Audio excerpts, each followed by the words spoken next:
Georgia ਦੇ ਵਿੱਚ ਇੱਕ ਆਪਣਾ ਪੰਜਾਬੀ ਮੂਲ ਦਾ 25 ਸਾਲਾਂ ਦਾ ਨੌਜਵਾਨ ਵਿਵੇਕ ਸੈਣੀ ਉਹ ਗੈਸ ਸਟੇਸ਼ਨ ਤੇ ਇੱਕ ਸ਼ੈਵਰਨ ਦਾ ਗੈਸ ਸਟੇਸ਼ਨ ਆ, ਉੱਥੇ ਕੰਮ ਕਰਦਾ ਸੀ। ਇੱਕ ਹੋਮਲੈਸ ਬੰਦਾ 2 ਦਿਨਾਂ ਤੋਂ ਬਾਹਰ ਉੱਥੇ ਰਹੀ ਜਾਂਦਾ ਸੀ। ਕਹਿੰਦੇ ਅੰਦਰ ਆਇਆ, ਅੰਦਰ ਆ ਕੇ ਉਹਨੇ ਚਿਪਸ ਵਗੈਰਾ ਵੀ ਲਏ, ਕੋਕ ਵੀ ਉਹਨੂੰ ਦੇ ਦਿੱਤਾ ਕਿ ਤੂੰ ਜਾ ਫ੍ਰੀ ਦੇ ਵਿੱਚ।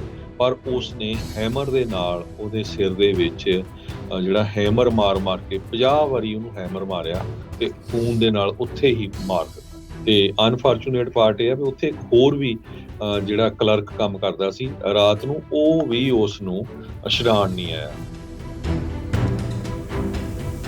ਖਬਰਾਂ ਅਗਲੀ ਦੇ ਖਬਰ ਜੀ ਇੱਕ ਬਹੁਤ ਹੀ ਮਾੜੀ ਖਬਰ ਰਾਜਕਰਮਜੀਤ ਸਿੰਘ ਜੀ ਪਿਛਲੇ ਵੀਕਐਂਡ ਦੇ ਦੌਰਾਨ ਹੋਈ ਆ। ਜਾਰਜੀਆ ਦੇ ਵਿੱਚ ਇੱਕ ਆਪਣਾ ਪੰਜਾਬੀ ਮੂਲ ਦਾ 25 ਸਾਲਾਂ ਦਾ ਨੌਜਵਾਨ ਵਿਵੇਕ ਸੈਣੀ ਉਹਨੂੰ ਉਹ ਗੈਸ ਸਟੇਸ਼ਨ ਤੇ ਇੱਕ ਸ਼ੈਵਰਨ ਦਾ ਗੈਸ ਸਟੇਸ਼ਨ ਆ, ਉੱਥੇ ਕੰਮ ਕਰਦਾ ਸੀ। ਇੱਕ ਹੋਮਲੈਸ ਬੰਦਾ 2 ਦਿਨਾਂ ਤੋਂ ਬਾਹਰ ਉੱਥੇ ਰਹੀ ਜਾਂਦਾ ਸੀ। ਉਹ ਕਹਿੰਦੇ ਅੰਦਰ ਆਇਆ, ਅੰਦਰ ਆ ਕੇ ਉਹਨੇ ਚਿਪਸ ਵਗੈਰਾ ਵੀ ਲਏ, ਕੋਕ ਵੀ ਉਹਨੂੰ ਦੇ ਦਿੱਤਾ ਕਿ ਤੂੰ ਜਾ ਫ੍ਰੀ ਦੇ ਵਿੱਚ। ਪਰ ਉਸਨੇ ਹੈਮਰ ਦੇ ਨਾਲ ਉਹਦੇ ਸਿਰ ਦੇ ਵਿੱਚ ਜਿਹੜਾ ਹੈਮਰ ਮਾਰ ਕੇ 50 ਵਾਰੀ ਉਹਨੂੰ ਹੈਮਰ ਮਾਰਿਆ ਤੇ ਖੂਨ ਦੇ ਨਾਲ ਉੱਥੇ ਹੀ ਮਾਰ ਦਿੱਤਾ। ਇਹ ਦੀ ਕਾਲਵ ਕਾਉਂਟੀ ਦੀ ਜਿਹੜੀ ਪੁਲਿਸ ਡਿਪਾਰਟਮੈਂਟ ਆ, ਉਹਨਾਂ ਨੇ ਹੁਣ ਦੱਸਿਆ ਆ ਵੀ 53 ਸਾਲਾਂ ਦਾ ਜੂਲੀਅਨ ਫਾਲਕਨਰ, ਜਿਸ ਨੇ ਥੋੜੇ ਦੇ ਨਾਲ ਵਿਕਟਮ ਨੂੰ ਵਾਰ-ਵਾਰ ਮਾਰਿਆ ਸੀ ਤੇ ਉਸ ਨੂੰ ਉਹਨਾਂ ਨੇ ਅਰੈਸਟ ਵੀ ਕਰ ਲਿਆ ਹੈਗਾ। 25 ਸਾਲਾਂ ਦਾ ਵਿਵੇਕ ਸੈਣੀ ਨੌਜਵਾਨ ਮੁੰਡਾ ਵਿਚਾਰਾ ਆਪਣੇ ਪਾਰਟ ਟਾਈਮ ਕੰਮ ਕਰਦਾ ਸੀ ਗੈਸ ਸਟੇਸ਼ਨ ਤੇ, ਨਾਲ ਦੀ ਨਾਲ MBA ਦਾ ਵੀ ਸਟੂਡੈਂਟ ਸੀ। ਦੱਸੋ ਕੀ ਤੇ ਅਨਫੋਰਚੂਨੇਟ ਪਾਰਟ ਇਹ ਆ ਵੀ ਉੱਥੇ ਇੱਕ ਹੋਰ ਵੀ ਜਿਹੜਾ ਕਲਰਕ ਕੰਮ ਕਰਦਾ ਸੀ ਰਾਤ ਨੂੰ, ਉਹ ਵੀ ਉਸ ਨੂੰ ਛਡਾਣ ਨਹੀਂ ਆਇਆ। ਤੇ ਉਹ ਕਹਿੰਦੇ ਵੀ ਆਪ ਖੁਦ ਉਹ ਬਹੁਤ ਜ਼ਿਆਦਾ ਡਰ ਗਿਆ ਸੀ। ਸੋ ਉਹਦੀ ਜਿਹੜੀਆਂ ਵੀਡੀਓਜ਼ ਵੀ ਆਈਆਂ ਆ ਬਾਹਰ, ਉਹ ਤੁਸੀਂ ਦੇਖ ਨਹੀਂ ਸਕਦੇ।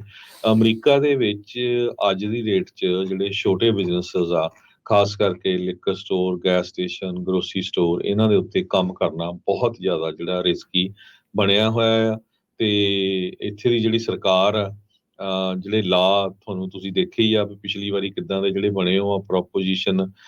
ਕੈਲੀਫੋਰਨੀਆ ਦੇ ਵਿੱਚ $950 ਤਾਈਂ ਵੀ ਕੋਈ ਕੁਛ ਹੋਣਾ ਨਹੀਂ ਹੈਗਾ, ਮਿਸਡਿਮੀਨਰ ਹੀ ਲੱਗੂਗੇ। ਸੋ ਉਦਾਂ ਦੇ ਜਿਹੜੇ ਲਾਜ਼ ਆ ਉਹ ਚੇਂਜ ਕਰਨ ਦੀ ਜ਼ਰੂਰਤ ਆ। ਇਲੈਕਸ਼ਨ ਆਣੀ ਆ, ਇਲੈਕਸ਼ਨ ਦੇ ਵਿੱਚ ਇਹ ਸਾਰੇ ਜਿਹੜੇ ਇਸ਼ੂ ਆ, ਜਿਹੜਾ ਵੀ ਕੈਂਡੀਡੇਟ ਹੁੰਦਾ ਉਹਨਾਂ ਨੂੰ ਪੁੱਛਣਾ ਚਾਹੀਦਾ।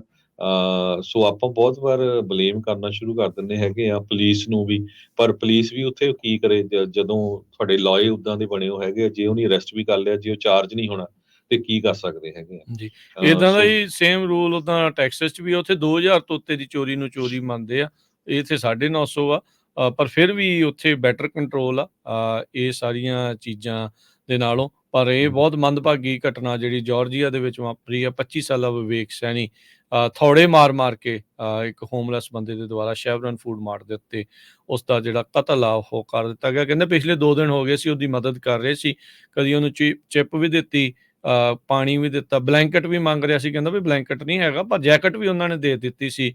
ਕਦੀ ਸਿਗਰਟਾਂ ਲੈਣ ਆਉਂਦਾ ਸੀ, ਕਦੀ ਪਾਣੀ, ਸਭ ਕੁਛ ਜਿਹੜਾ ਉਹਨੂੰ ਦਿੰਦੇ ਰਹੇ।